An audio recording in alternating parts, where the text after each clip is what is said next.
মুহাম্মাদুর রাসূলুল্লাহ ওয়াল্লাযীনা মাআহু আশিদ্দাউ আলাল কুফফারি রুহামাউ বাইনাহুম। মুহাম্মদ সাল্লাল্লাহু আলাইহি ওয়াসাল্লাম তিনি হলেন আল্লাহর রাসূল। আমার আল্লাহ বলেন, মুহাম্মদ কে তোমরা জানো কিনা?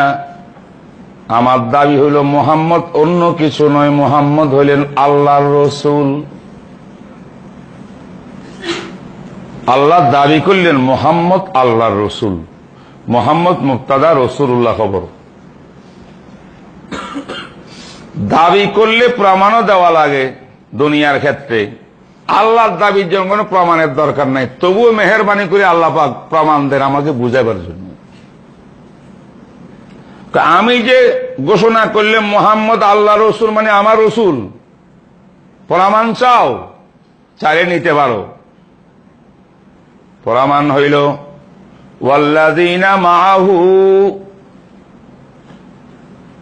নবী আলাইহিসসালাতু ওয়াস সালামের সঙ্গে সব সময় যারা যিনি সঙ্গে থাকতেন, তথা আবু বকর সিদ্দিক, আশিদ্দাউ আলাল কুফফার, কাফের বদ্দিনদের বিরুদ্ধে সব সময় যিনি সোচ্চার। এর অর্থ হইল ওমরে ফারুক, রুহামাউ বাইনাহুম, তারা সাহাবীরা পরস্পর একে অপরের সদায় বড় দয়াবান, নরম পরস্পর। এইটার এক নম্বর মেজদাক হইল হযরতে ওসমান, তারাহুম রুক্কান সুজদান ইয়াবতাগুনা ফাদলাম মিনাল্লাহি ওয়া রিদওয়ানা। তাদের দিকে তাকাইলে দেখবা কপালের ভিতরে দাগ, সিজদার দাগ, চেহারার ভিতরে নূর চমকিতেছে।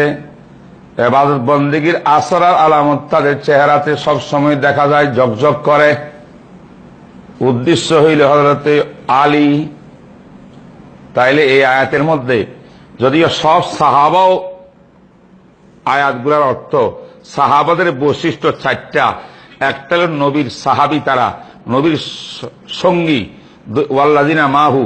দুই নম্বর বৈশিষ্ট্য হল সাহাবা ইকরামের শত্রু বিরুদ্ধে কঠোর, বাতিলের সামনে মাথা নত করতে তারা জানে না, আকীদা ঈমানকে বিসর্জন দিতে জানে না, আকীদা ঈমান বিক্রি তারা করে না, কোন অবস্থায় আকীদার উপর অটল থাকে, প্রাণ দিয়া দে, জান দিয়া দে, বাতিলের বিরুদ্ধে সোচ্চার।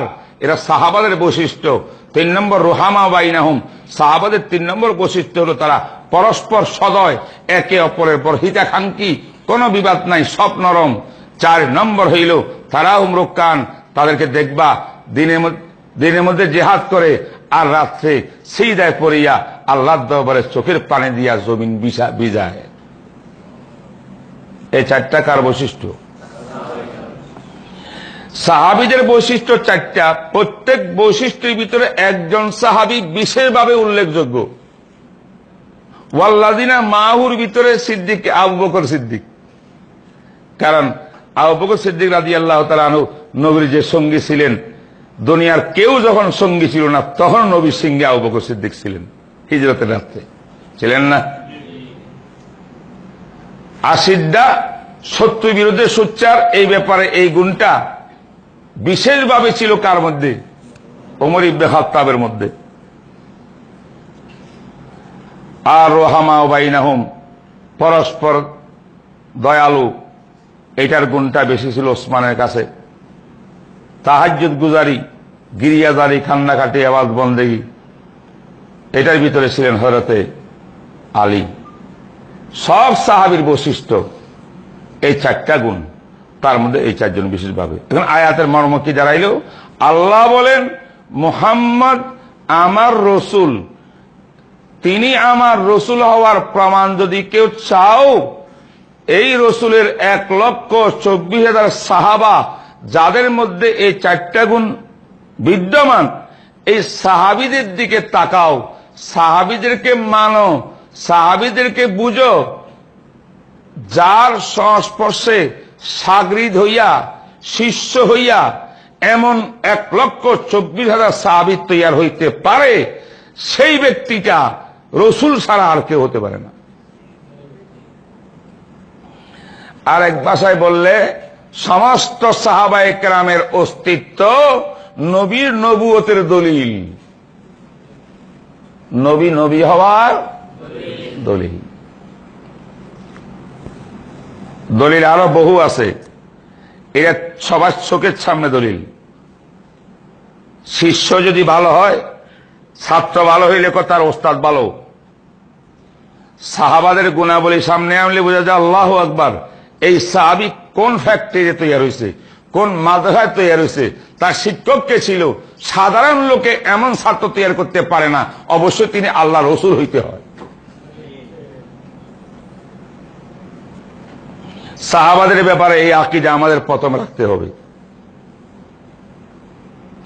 কোরআনের আয়াত, বাইরের থেকে এই আকীদা আনা হয়নি, কোরআনে আছে। তাহলে একটা কথা পরিষ্কার হইল, যেই মোমেন মুসলমান কালমা পড়নেওয়ালা নবীর উম্মত দাবিদার, তার অন্তরে নাকি 1,26,000 সাহাবাদের কোন সাহাবীর ব্যাপারে বিদ্বেষ থাকে অন্তরের ভিতরে, এবং এই সাহাবীর সমালোচনা তার মুখে দেখা যায়, কলমে পাওয়া যায়। এটা প্রমাণ হবে সেই ব্যক্তি আমার রসুলের রেসালতকে মানতে চায় না। তারা সাহাবার দুশ্মন। আল্লাহ বলেন সাহাবার মোহাব্বত আমার নবীর নবী হওয়ার দলিল। যাদের অন্তরে সাহাবার মোহাব্বত নাই, সেই ব্যক্তিরা যত দাবি করুক না কেন, নবীকে নবী মানতে তৈরি হয় না।